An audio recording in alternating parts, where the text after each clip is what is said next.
Le film nous présente le personnage principal, Frank, qui vit en Floride et élève une nièce de 7 ans, Marie. La petite fille fait sa première rentrée scolaire aujourd'hui, mais elle refuse catégoriquement d'aller dans un établissement d'enseignement. Marie pense que l'éducation à domicile est suffisante, et en plus, pendant son absence, il n'y aura personne pour jouer avec le chat. Frank dit que le chat se débrouillera tout seul et qu'il n'a pas l'intention de poursuivre cette discussion. Notre père accompagne la jeune fille jusqu'au bus scolaire et demande à sa nièce de ne pas se faire remarquer à l'école et d'être une enfant normale. Une voisine, Roberta, observe la scène de loin. Celle-ci vient trouver Frank et lui demande de ramener la petite fille douée à la maison. Frank explique qu'il ne veut pas priver l'enfant de son enfance, car elle a besoin de passer du temps avec des enfants comme elle. Lors de la première leçon, Mademoiselle Stevenson demande aux enfants de résoudre des exemples mathématiques simples, et toute la classe répond avec joie. Marie ne supporte pas ces questions triviales et interrompt l'enseignante, critiquant le programme scolaire. L'enseignante réprimande la fillette et, en guise de punition, lui demande de résoudre dans sa tête des exemples plus complexes, jusqu'à la multiplication de nombres à 3 chiffres. Après avoir réfléchi un peu, la petite fille donne des réponses correctes à toutes les tâches. À la fin, même l'enseignant doit utiliser une calculatrice pour vérifier la réponse. À la fin de la journée scolaire, Frank vient chercher sa nièce à l'école. Mademoiselle Stevenson le rattrape dans la cour de récréation et lui dit que sa fille est très avancée pour son âge, car Marie a facilement réussi à résoudre des problèmes mathématiques difficiles dans sa tête. L'homme sourit et dit que Marie a simplement appris la méthode du comptage rapide, qui n'a rien d'ingénieux. Notre héros travaille au port de Plaisance en tant que maître réparateur de bateaux, et son emploi du temps libre lui permet de passer beaucoup de temps avec la jeune fille. Frank organise souvent des promenades en commun, au cours desquelles Marie se comporte comme une enfant normale et oublie, au moins pour un temps, ses études. L'homme laisse entendre que la jeune fille doit se faire de nouveaux amis. Le lendemain, malgré son mépris initial pour ses camarades, Marie s'adapte lentement à l'école et commence même à socialiser avec ses camarades de classe. Au cours d'une leçon montrée et racontée, la jeune fille apporte son chat borgne, Fred, et prend plaisir à parler de lui devant la classe.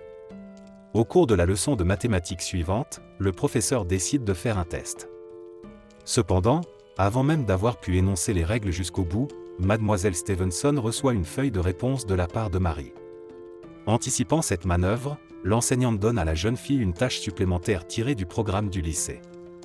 Notre petite fille intelligente s'acquitte facilement de cette tâche sans commettre la moindre erreur. Convaincue de son talent, Mademoiselle Stevenson cherche sur Google des informations sur la jeune fille et trouve rapidement un article sur la mère décédée de la jeune fille. Il s'avère que Diana Adler était une mathématicienne hors pair, qui travaillait sur l'un des problèmes mathématiques les plus difficiles. Cependant, un jour, la femme n'a tout simplement pas pu supporter le stress et s'est suicidée, laissant Marie, âgée de 6 mois, orpheline. Le soir même, Mademoiselle Stevenson rencontre Frank dans un bar pour connaître toute la vérité sur la jeune fille.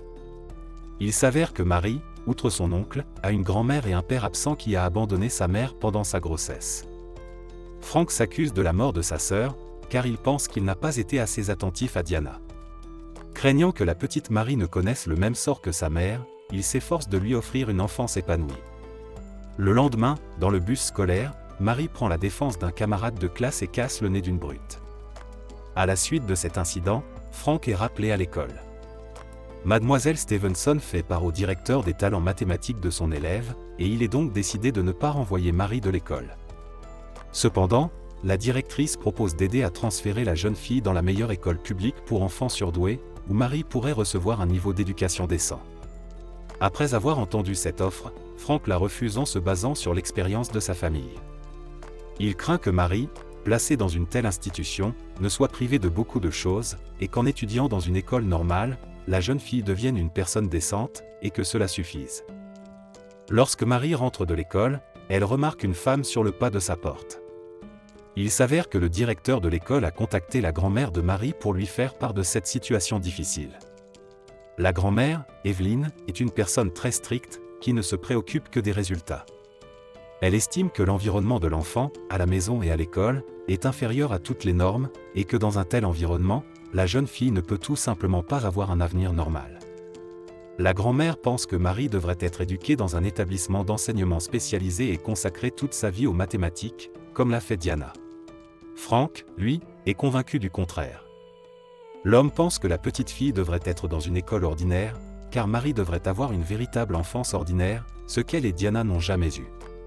Ils se rencontrent également le lendemain et discutent du sort de la fillette. Cependant, le fils et la mère ne trouvent pas de solution commune au problème, et Evelyn conseille à son fils de se préparer à un procès. Frank rentre ensuite chez lui, range les manuels scolaires de la jeune fille et l'emmène se promener au coucher du soleil. C'est l'heure du procès. Au tribunal, lors de l'audience préliminaire, le représentant d'Evelyn parvient à faire en sorte que sa cliente rencontre son enfant le week-end. Le vendredi soir, Marie passe la nuit chez sa voisine. Notre héros passe la soirée dans un bar.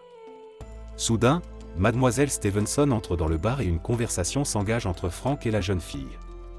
Les jeunes gens s'enivrent, commencent à se regarder de manière ambiguë et, bientôt, ils se rendent ensemble à la maison de l'homme. Le matin, Marie rentre à la maison et voit Mademoiselle Stevenson sortir de la salle d'eau. Le week-end venu, sa grand-mère emmène la petite fille en ville et la conduit au département de mathématiques. Evelyn parle à sa petite fille de l'équation de Navier-Stokes, que sa mère s'était efforcée de résoudre sans succès. La ruse de la femme fonctionne et Marie commence à envisager de poursuivre l'entreprise familiale. Plus tard, Evelyn amène la petite fille à un professeur qu'elle connaît, afin que celui-ci évalue le potentiel de Marie. Le professeur propose à la petite fille de résoudre une équation mathématique très compliquée. Cette fois-ci, Marie échoue dans sa tâche. Dans la rue, Marie avoue à sa grand-mère que l'équation n'était pas du tout difficile, car en fait, l'équation n'est tout simplement pas résoluble à cause de l'erreur commise par le professeur.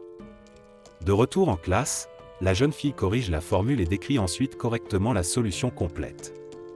Marie rentre ensuite chez elle et se rend, avec Frank, chez un psychologue pour enfants, car cela est nécessaire pour le procès.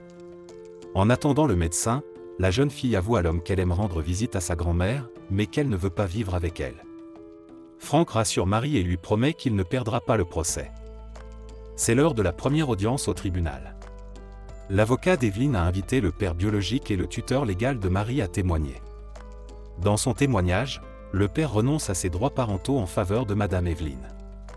L'avocat de Frank parvient facilement à prouver au tribunal que l'homme n'est pas le tuteur naturel de la fillette et que son avis ne peut donc pas être pris en compte dans la décision relative à la garde. De retour à la maison, Marie est bouleversée lorsqu'elle apprend que son père biologique était en ville et qu'il n'est même pas venu la voir. Pour rassurer la petite fille, Frank l'emmène à la maternité et lui demande, sans explication, d'attendre le bon moment. Au bout d'un moment, un inconnu en robe de chambre apparaît dans le hall et annonce à la famille la naissance de son fils. Ce moment est un événement joyeux pour toute la famille, et il remonte le moral de la jeune fille. Lors de l'audience suivante, l'avocat de Frank parvient à montrer Evelyn sous un mauvais jour. L'avocat insiste sur le fait que cette femme était très exigeante avec ses enfants, et que Diana s'est suicidée parce qu'elle ne supportait plus la pression, et qu'il est donc dangereux de confier la garde de la petite Marie à une femme. On apprend que Frank était professeur à l'université de Boston, mais qu'après la mort de sa sœur, il s'est retiré de l'enseignement et s'est mis à élever une petite fille. L'avocate d'Evelyn insiste dans son discours sur le fait que Frank est un simple perdant qui veut aussi ruiner la vie de sa nièce. Marie est reconnue comme une fille douée pour les mathématiques, mais l'homme refuse l'admission de la jeune fille dans une école prestigieuse. Après avoir entendu les avis des parties, le juge reporte cette décision difficile. Ce soir-là, l'avocat suggère à Frank de conclure un accord, qu'il a déjà négocié avec les représentants d'Evelyn. En vertu de cet accord, Marie sera placée dans une bonne famille d'accueil et transférée dans une école publique choisie par sa grand-mère, et les deux parties auront droit à des visites régulières. Lorsque la jeune fille atteindra l'âge de 12 ans, Marie pourra choisir où et avec qui elle souhaite vivre.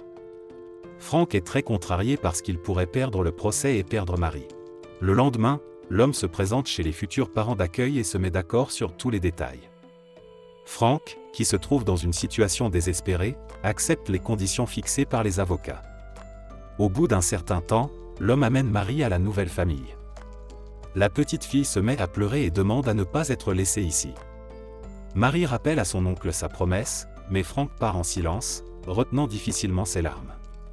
Laissé seul, notre héros se lance dans le travail pour s'occuper et ne pas penser aux mauvaises choses. Au jour dit, l'homme arrive pour prendre des nouvelles de sa nièce. Cependant, sur le seuil de la maison, l'homme est arrêté par le père de famille, qui l'informe que la jeune fille a refusé de le rencontrer. L'homme dit que Marie est stressée et qu'il vaut mieux reporter la visite à un autre jour. De retour chez lui, Frank n'arrive pas à se calmer, et en regardant les affaires de sa nièce, l'homme commence à regretter la décision qu'il a prise. Un jour, Mademoiselle Stevenson remarque par hasard une publicité pour un refuge animalier sur laquelle figure la photo de Fred. Ayant appris cet incident, Frank se rend immédiatement au refuge et, après avoir parlé aux employés de l'institution, commence à comprendre qui a pu faire cela à l'animal. L'homme ramène le chat chez lui et sauve quelques autres animaux. Frank prend alors la boîte contenant les affaires de Diana et se rend avec Roberta dans la famille d'accueil. Il s'avère qu'Evelyn a passé un accord avec les parents d'accueil et a engagé de bons professeurs de mathématiques pour sa petite fille. En voyant son oncle, la petite fille se met à pleurer et sort de la maison en courant. Dans la rue, Frank rattrape Marie et lui demande pardon pour son acte. Finalement, nos héros font la paix. De retour à la maison, Frank demande au professeur de sortir. Le fils remet alors à sa mère la preuve complète de l'équation de Navier-Stokes. Il s'avère que Diana s'est montrée à la hauteur de la tâche. La sœur avait depuis longtemps remis la solution finale à Frank, en lui demandant de ne la publier qu'après la mort d'Evelyn. Conscient de l'importance de ce travail pour la mère, Frank lui propose de l'échanger contre la garde complète de la fillette. Après une brève délibération, la femme accepte l'échange. Frank part avec Marie. Et Evelyn apprend que Marie était capable de résoudre l'équation de Navier-Stokes, tout comme sa mère. Dans la dernière scène du film, on voit Marie dans un cercle d'étudiants lors d'un cours de mathématiques supérieures. Après le cours, Frank vient chercher la fillette.